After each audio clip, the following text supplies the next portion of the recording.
Bonjour à tous, moi c'est Moïse et je vais vous apprendre comment obtenir de jolis cristaux très facilement. Bon, tout d'abord, pour le généraliser, les cristaux se forment dans des solutions très saturées en un sel, que ce soit du chlorure de sodium, du sulfate de cuivre, du chlorure de magnésium, etc. Donc, en gros, les cristaux se forment dans des zones où les ions, anions et cations, sont saturés dans un solvant, en général de l'eau. Donc, l'eau doit être saturée en ce sel. Être saturé, ce qui veut dire que la quantité de sel présente dans l'eau n'est pas suffisante pour que les molécules de sel restent dissous. Et donc il arrive qu'à un moment que les ions n'aient plus de partenaires, non pas assez de partenaires, de molécules d'eau comme partenaires.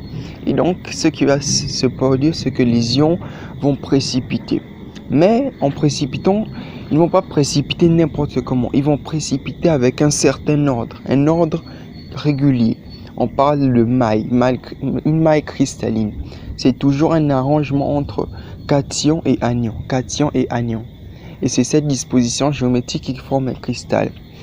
Et donc, pour avoir un cristal très facilement, il suffit donc juste de saturer de l'eau. Et en saturant, il faut chauffer.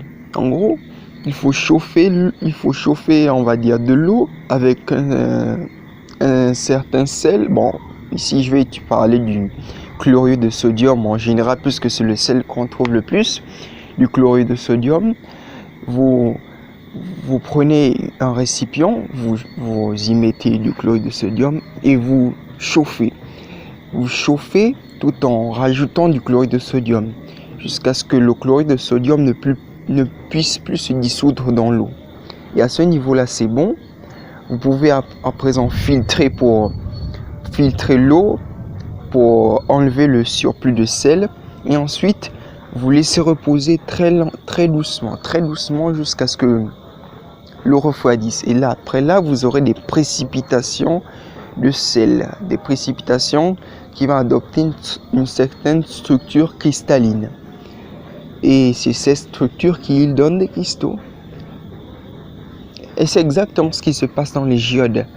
L'eau sous haute pression a la particularité de dissoudre la silice et c'est comme ça que les géodes de quartz et d'améthyste et d'agate se forment. Bon, félicitations, nous sommes arrivés au bout de cette vidéo. Vous n'avez qu'à vous abonner et à laisser un like. Et je vous retrouve d'ici peu pour la prochaine vidéo qui portera sur l'eau gazeuse. Merci à tous.